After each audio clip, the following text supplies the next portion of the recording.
Hello friends, I am Chevy. Welcome to my shed. How are you today? How's life in your world? How's things where you are? I hope it's fantastic. Everything here is great. Well, it's raining. It's not great. It's raining. It's raining a lot. I don't like it. I didn't get to walk today and it feels weird. Got the Kindle. Going to talk about a book. And today's book that we are talking about is Open Season from CJ Box. This is the first book that I've read as part of the June on the Range reading event that's hosted by a bunch of people on YouTube. I am not part of that community, but I follow a few. I like a few of the reviewers who review books, and so this was on my want to read list. This is a kind of a modern cowboy story set in Wyoming, set in the mountains of the Rocky Mountains, kinda foothills, Rocky Mountain area. And ever since my wife and I went to Colorado a couple months back, we fell in love with the Rocky Mountains. And I immediately was like, as I was out there, first of all, I was out there and I was seeing these landscapes. I was like, man, this looks so much like Red Dead Redemption. I want to play Red Dead Redemption again. And so I have. For the last few months, I've been playing Red Dead Redemption 2 whenever I get a chance. And it does, like, they got it. Like, that's what it's like, you know? So I was immediately looking for books that are set in that area. Not necessarily Westerns. I'm more interested in, like, modern stories set in that area. And I came across this guy, CJ Box, kind of by accident. His latest book is called, I think, 3-Inch Teeth. Just came out February-ish. And when I go to Walmart to do my grocery shopping, I often go look at the book section because they'll have new releases. Sometimes they'll have deals on like signed editions and stuff because they don't sell a lot of books. And I saw the hardcover of 3-Inch Teeth there, and I saw a guy taking a picture, and he left like a voice memo for somebody. He said, "Hey, they got that new CJ Box book. Do you want me to pick it up? You know, whatever." And I was like, and so I saw the cover, and it looked like a Western. And so I picked it up and read the jacket and stuff and realized, oh, these books are about a game warden in the Rocky Mountains. Sign me the heck up. So this June on the Range event was a perfect excuse to buy the first book of the series called Open Season and read it, and I loved it. I thought it was fantastic. I think I gave this 5 stars, maybe only 4, not quite sure. Had a blast. It is a sort of a mystery thriller. It's a crime novel ish. It's at least mystery thriller crime adjacent, but it's definitely got crime in it. And it is, instead of the normal cop whatever, it's a game warden. A game, the guy who goes out and tickets people for getting for too many kills or for hunting out of season. Not the typical investigator role. But CJ Box found a really interesting way to take this character and make him solve a crime. Joe Pickett is the man's name, the game warden, and there are, as of now, 24 books in this series. There's been one every year, essentially, since this series started. So I'm excited to keep reading. I really enjoyed the first book. What else can I say without spoilers? Oh, number one, this is this author's first published work. And very rarely do I find that an author's first published work is this well written, meaning technically written. Structure, sentences, paragraph pacing, it's all solid, rock solid. But what I have learned through I watched a few interviews with this author, is that this book was like 10 years in the making. And he went to school for journalism. He was a journalist. So he's a writer by nature. This wasn't like his first attempt at writing. And in fact, I think he said that he wrote a few drafts of this. Like, this book was 10 years because he wrote it over and over again until he got it right. And it works. The characters in here are believable characters. Their actions are believable. Their motivations are believable. It's all very well written. and that's good. I think that's really good. I can tell you, I have started book 2 already. I've read the first couple of chapters of book 2, and book 2 is not as well written. Book 2 is, I don't want to say it's bad, but it's not the level that this was, which is weird. Usually, the author gets better as time goes on. But book 2, being that he did it in a year instead of 10, it shows. Like, it's kind of so far. We'll see how it ends up. The other thing I can say without giving away anything crazy is there were some moments in this book. I would say there is some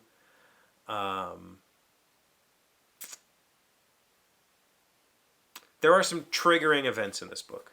As a father of 2 daughters, there were some things in this book that made me angry. Nothing wildly, like, nothing over the top, but there were some moments where I was like, I want to kill this guy, right? You know, like there was moments as a father that I felt personally attacked by some of the characters' actions. But so there is violence in this book. There is maybe some suggestion of sexuality. Like there's some things. Right? It's not a clean, happy book. Basically, at the beginning of the book, we're introduced to a few characters, Joe being one. Another character who is an outfitter that's kind of a trashy guy who kind of pulls one over on Joe and becomes kind of like, Joe becomes kind of the laughing stock, but Joe ultimately ends up being the game warden for a whole district. And then one day, this guy shows up dead in his yard, and we go from there. Very interesting story, very interesting concept. And anything else I'm going to say is going to be spoilers. So if you want to read it, it's a short book. It seems like most of his books are around 200 and some pages. So quick reads, like, you know, I think Amazon says it's typically like 4.5 hours to read these books. So they're not long books. These are kind of westerns. Like they fit that market, right? Like they're dude, pick up a book and read kind of thing. But from what I understand, these books are almost 50-50 female male. So he's got a pretty diverse audience, which I appreciate. Okay, so if you want to read it, go for it. I think it's great. If you're interested in sort of a modern day Western, there are cowboy moments in this book. There is horseback. There is, you know, not necessarily vigilante justice, but or maybe cowboy justice. There is some of that. Check it out. The rest of this is going to be full of spoilers. So there you go. That's your warning. Go away if you don't want spoilers. The book is about... The interesting thing about this book is... I mentioned yesterday that this kind of reminded me of life here. Like small town life where everybody knows everybody. Everybody owes everybody something. There's that, you know, the political big shot in the area. That's this book. And essentially there is... a pipeline going through, which is also kind of... this book was written, I think, in 01, or, well, it was published in 01. There are... the whole pipeline issue has been a thing for 20 years now. There's a pipeline going through. They're trying to get permits, grants, whatever. And then these murders start happening. And there's maybe the hint that somebody found something in the area that might basically hinder this pipeline. And as it turns out, that's exactly what's going on. There is some previously believed to be extinct animal that's been found in the area, and if that were to get out, then the pipeline would be shut down, and lots of people would be out of work, and money would be lost, and you know, whatever. And so these murders happen around this discovering of this endangered species. They're this believed to be extinct species. From what I understand, this is kind of based on, like, the extinct species, at least, is based on a reality. I guess in the 80s they discovered black-footed ferrets, which were thought to be extinct for 10 years, and they weren't. They were still alive. So this he calls them Miller's ferrets, and they were supposed to be extinct since like the 1800s, but like 100 years. But they're not extinct. They've been living in a small area. They've learned to eat a different diet, to stay whatever. And this, knowing that there's now what was an extinct species, what is an endangered species in the area, means the pipeline can't go through. Means that there's going to be an environmental protection zone set up for these animals. Means a whole lot of things. And so the people that were best situated to make lots of money from that situation try to kind of cover up the discovery of these ferrets or these weasels. And that doesn't go so well. It goes very poorly. Joe, one thing I really like about Joe is he's not a very good protagonist. Like, he's clumsy, he's a little bit stupid, he's not great as a game warden, he's not great as anything. He's not great as a father, he's not great as a husband. He's kind of just a dude, like just a average person trying to make it through life.